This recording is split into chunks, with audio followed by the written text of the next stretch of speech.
আজকের পর্বে আপনারা শুনছেন আশাপূর্ণা দেবী রচিত ছোট গল্প নীল ছায়া। রিসিভারটা হাত থেকে পড়ে যেতে যেতে বেঁচে গেল। আর্তনাদ করে উঠল টুলু। সে কি বলছো কি? আর্তনাদের শব্দে টুলুর বর কান্তিকুমার ও ঘর থেকে ছুটে এলো। বলল, কি হলো, এমন চেঁচিয়ে উঠলে যে? কে ফোন করছে? ছোটদা। টুলু কাঁপা গলায় বলছে সেজ বৌদি মারা গেছেন। শুনে কান্তিকুমারও টুলুর মতোই আর্তনাদ করে উঠল। তার মানে বুঝতে পারছি না, ধরো তুমি, আমার মাথা ঘুরছে।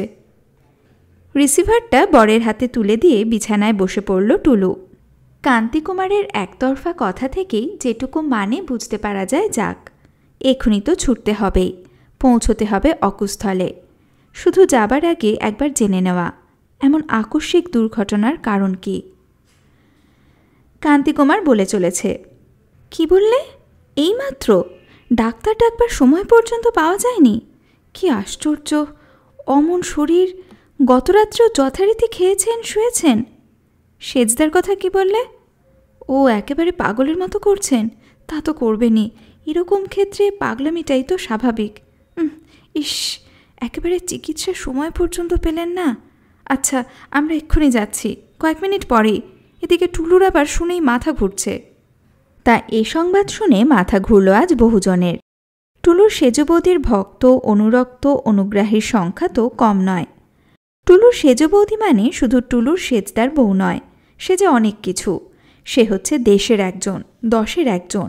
কত যশ, কত সম্মান, কত প্রতিষ্ঠা তার। সুবিখ্যাত গায়িকা আহারিকা রায় তো টুলুর সেজবৌদি, যার গানের নামে ছেলে বুড়ো সবাই পাগল। গতকাল সন্ধ্যাতেও যিনি রেডিওতে গান গেয়ে এসেছেন, তার সুধা কণ্ঠের মাধুরী ছড়িয়ে। তার ভক্ত শ্রোতারা নির্দিষ্ট কালে রেডিওর চাবি খুলে নিষ্ঠার সঙ্গে শুনেছে সে গান। স্বপ্নেও ভাবেনি তারা হঠাৎ আজ সকালেই শুনতে হবে এই মর্মান্তিক সংবাদ। শুনতে হবে সেই সুধাকণ্ঠ চিরদিনের জন্য নীরব হয়ে গিয়েছে। বিশ্বাস হতে চাইছে না কারও। টুলুর ছোটদা মৃত্যুর অব্যবহতি পর থেকেই ফোন করতে শুরু করেছিল আত্মীয় স্বজন, বন্ধুবান্ধবকে। কিন্তু ক্রমশ আর তার যন্ত্রের মধ্যস্থ আদান প্রদানটা মাত্র আত্মীয় বন্ধুর মধ্যেই সীমাবদ্ধ রইল না। এ খবর আগুনের মতো ছড়িয়ে পড়েছে কলকাতার সর্বত্র। তাই মুহুর্মুহু জবাব দিতে হচ্ছে টুলুর ছোটদাকে, এ খবর সত্যি কিনা। সত্যি যদি, তো কখন, কেন, কি অবস্থায়? উত্তর দিতে দিতে ভাষাটা মুখস্থ হয়ে গিয়েছে টুলুর ছোটদার। এই খানিকক্ষণ আগে, গতকালও গান গেয়ে এসেছেন, আজও যথারীতি সকালের চাটা খেয়েছেন। হঠাৎ বললেন শরীরটা খারাপ লাগছে। না, ডাক্তার ডাকবার সময় আর হলো কই। দুর্ভাগ্য। টুলুর ছোটদার কথাটা সত্যি, দুর্ভাগ্য বই কি। না হলে রায়বাড়ির সামনের ওই সরু রাস্তাটা ওই রকম বড় বড় গাড়িতে ভরে যায়? এই এত এত গাড়ি সব কিছু আর টুলুর ছোটদাদের আত্মীয়বর্গের নয়, এইসব টুলুর সেজবৌদির ভক্তজনের। কেউ শুধু একবার শেষ দেখা দেখতে এসেছে, কেউ বা এসেছে সদ্য মৃতাকে মাল্যদান করতে। টুলুর সেজদা প্রথমটা পাগলের মতোই হয়ে উঠেছিলেন। এখনও চোখে মুখে চোয়ালের রেখায়, অবিন্যস্ত চুলে উদ্ভ্রান্তের ভাব স্পষ্ট। তবু নিজেকে সামলে নিয়েছেন ভদ্রলোক। সামলে নিতে হয়েছে। আগন্তুকদের সঙ্গে ভদ্রতা রক্ষা করতে হবে তো। তাই ভিতরে ভিতরে ধৈর্যচ্যুতি ঘটলেও শান্ত, মার্জিত, নরম গলায় বলতে হচ্ছে তাঁকে, ঈশ্বরের বিধান, মাথা হেঁট করে মেনে নিতেই হবে। উপায় কি? আপনাদের ক্ষতির কাছে আমার ক্ষতিটা যেন ছোট হয়ে আসছে। ভিতর বাড়িতে মেয়ে মহল আঁচড়াচ্ছে তখনও। সেজবউ নেই, এ যেন কেউ চোখে দেখেও বিশ্বাস করতে পারছে না। এবারের মধ্যমণি হচ্ছে সেজবউ, রূপে গুণে আলো করা, মধুর স্বভাব, হাসি খুশি, চঞ্চল, উজ্জ্বল। তার গুণ বর্ণনা করে করে ফুরোতে পারছে না এরা। এর সঙ্গে ভাবনা সেজদাকে নিয়ে। এরপর সেজদাকে কি আর বাঁচানো যাবে? সেজবৌদি হারা সেজদা, এ যে ভাবাই যাচ্ছে না। বউ হেঁটে গেলে তার বুকে বাজে, বউ হাসলে তার মুখে আলো জ্বলে, বউ একটু গম্ভীর হলে তার চোখে ত্রিভুবন অন্ধকার। বউয়ের এই গান গান বাতিকে কতটুকুই বা পেতেন তিনি বউকে। নিত্যদিনই এখানে সেখানে জলসা বিচিত্রানুষ্ঠান, তবু তাতেই ধন্য, তাতেই মুগ্ধ তিনি। তবু তো টুলুর বড়দি বলছিলেন গলা নামিয়ে, তবু দেখো স্বামী স্ত্রীর সম্বন্ধটা তো অনেক দিন থেকেই নেই, দুজনে দু ঘরে। আমাদের বরং একটু অসহ্য লাগতো, কিন্তু শিশিরকে এজন্যে একটি দিন ক্ষুণ্ণ হতে দেখিনি। টুলুর মামাতো বোনেরা যারা কালে ভদ্রে এ বাড়িতে আসে, তারা চমকে উঠে উদ্গ্রীব হয়ে বলে, সে কি, কেন? টুলুর বড়দি আরও গলা নামালেন, শুনেছি সেজ বউয়ের গানের গুরুর নির্দেশ, ব্রহ্মচর্য না করলে। কেউ অস্ফুটে বলল, বাবা। কেউ স্ফুটতর করে বলল, শিশিরদাকে ধন্য বলতে হবে, মেনে নিয়েছিল এ কথা।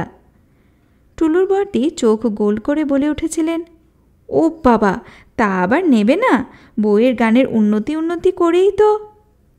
টুলু থামিয়ে দিল, ও কথা যাক বড়দি, তুমি বরং ও ঘরে যাও, সেজ বৌদিকে সাজিয়ে দাও গে। আমি পারবো না টুলু। বড়দি কেঁদে ওঠেন, বিয়ের কোণেটিকে এনে বউ সাজিয়ে বসিয়েছিলাম আমি, আবার শেষ সাজ সাজাবো? তোরা যা। বললেন, তবু উঠেও গেলেন। জানেন তিনি না গেলে ঠিকমতো হবেও না। এ কাজ তাঁর একচেটে। আত্মীয়কুলের যেখানে যখন এ দুর্ঘটনা ঘটে, তিনি এভার নেন। শোকে মুহ্যমান হয়ে আছে বাড়ির নিচের তলায় পুরুষ আত্মীয়ের দলও। ক্রমশ বহিরাগতরা বিদায় নিয়েছে, এখন শুধু নিকট আত্মীয়রা। বাড়ির দু একজন ভাগ্নে আর জামাই গিয়েছে ফুল, মালা আর পালিশ করা খাট আনতে। আরও কেউ কেউ এখানে সেখানে, আর সবাই শান্ত, স্তব্ধ, শোকাহত। এই সময় ডাক্তার এলেন। না, চিকিৎসা করতে নয়, সার্টিফিকেট দিতে। দেহটা পুড়িয়ে ছাই করতেও ছাড়পত্র চাই যে। মরে কেউ পার আছে নাকি আইনের হাত থেকে? তার বোধহীন, অনুভূতিহীন অসার দেহটার উপরেও আইনের অধিকার, তাই মরবার পরেও চিকিৎসক। ডাক্তার টুলুর সেজদার বন্ধু বলতে গেলে এ বাড়ির পরিজনেরই একজন। প্রথমে আসতে চাননি, শিশিরের টেলিফোনে অনেক ডাকাডাকিতে এসেছেন, শোকার্ত বিবর্ণ মূর্তিতে। এসে দাঁড়াতেই এরা উঠে দাঁড়ালো। ডাক্তার ম্লান কণ্ঠে বললেন, শিশির কই? শিশিরের বড় ভাইপো করুণ কণ্ঠে বলল, সেজু কাকিমার গানের সেই ছোট্ট ঘরটায়।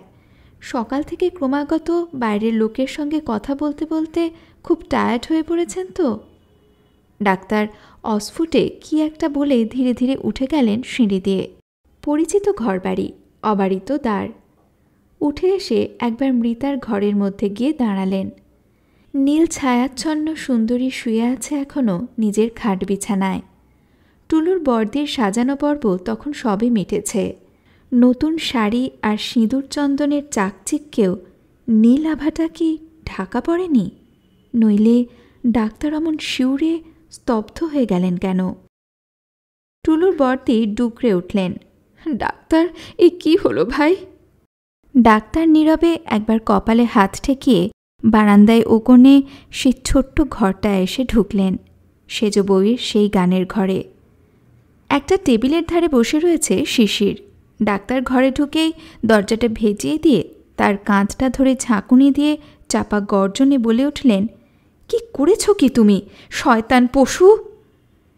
টুলুর সেজদা একটু নড়ে চড়ে বসে পরিষ্কার গলায় বললেন, লিখে এনেছ?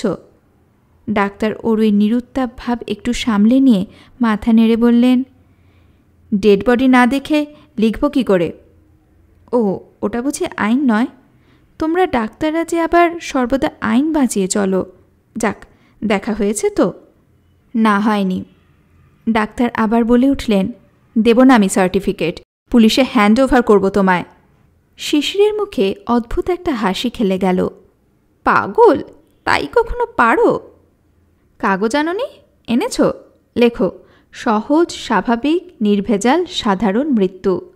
ওই যে কি একটা কথা আছে তোমাদের, মৃত্যুর কারণ বুঝতে না পারলেই যেটা বলো। হ্যাঁ, করোনারি থ্রম্বোসিস। ওটাই বসিয়ে দাও না, দেখতে শুনতে ভালো হবে। Shut up! চাপা রূঢ় কণ্ঠে ধমকে উঠলেন ডাক্তার। তোমাকে আমি ফাঁসি কাঠে ঝোলাতে পারি তা জানো? পারো তা জানি। প্রায় শব্দ করে হেসে উঠল টুলুর সেজদা। আবার কিছুতেই পারো না সেটাও জানি। চাল মারছ কেন? দাম চাও নাকি? চাও তো বলো কত? 500? 1000? ডাক্তার ক্রুদ্ধ গর্জনে আর একবার ওর কাঁধটা ঝাঁকুনি দিয়ে বলে উঠলেন, শয়তানির কি একটা সীমা থাকবে না? কই আর থাকে। তুমি, রাগে হাঁপাতে থাকলেন ডাক্তার, তুমি একটা জঘন্য জানোয়ার। নিশ্চয়, হেসে উঠল শিশির, নইলে আর তোমার বন্ধু হই? নেবে না তাহলে টাকা? নিলেও পারতে। কিন্তু ডাক্তার, তুমি ডাক্তার হয়েও এই সায়েন্সের যুগে এমন কেয়ারলেস না হলেও পারতে। ডাক্তারের মুখটা হঠাৎ ভয়ানকভাবে ঝুলে পড়ল। রুদ্ধ কণ্ঠে বলে উঠলেন, এ কথার মানে কি বলতে চাইছো তুমি? কিছু না ব্রাদার, কিছু না। পত্নী বিয়োগে মাথা খারাপ হয়ে গিয়ে তুই একটা ভুল বকছি, কিন্তু ও নিয়ে মন খারাপ করে আর দেরি করো না। কে বলতে পারে কোথাও কোনো শত্রু বসে আছে কিনা, এখনই হয়তো পুলিশে খবর দিয়ে বসবে। ডাক্তার হঠাৎ সমস্ত উদ্ধত ভাব ছেড়ে বসে পড়লেন। ধরা গলায় বললেন, সত্যি কথা বলো শিশির, আত্মহত্যা না খুন? পাগল! টুলু সেজদা আর একবার হেসে উঠলেন। তাই কখনো বলি আমি চিরজীবন একটা প্রশ্নের ছুরিতে ক্ষতবিক্ষত হতে থাকি, আর তুমি সব প্রশ্নের উত্তর পেয়ে গিয়ে নিশ্চিন্ত হবে? তাই কখনো হয়? মাথা হেঁট করে ধীরে ধীরে বেরিয়ে গেলেন ডাক্তার, ঝোলা ঝোলা মুখে। আর সেই দিকে চেয়ে রইলেন সুবিখ্যাত গায়িকা আহারিকা রায়ের স্বামী শিশির রায়, অদ্ভুত কঠিন ব্যঙ্গ মিশ্রিত একটা তিক্ত হাসি ঠোঁটে নিয়ে। এই ব্যঙ্গ বুঝি শুধু ডাক্তার বন্ধুকেই নয়, ব্যঙ্গ সমাজকে, সভ্যতাকে, হয়তোবা নিজেকেও। আর পরলোকতাকে?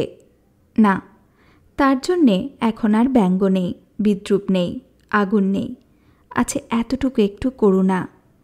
এখন মনে হচ্ছে হয়তো এতটা না করলেও হতো, আরও মানিয়ে নিয়ে চলা যায় কি না তার পরীক্ষা দিলেও হতো। তারই বা বেশি দোষ কি? কজন শিল্পী আর জীবন শিল্পী হয়?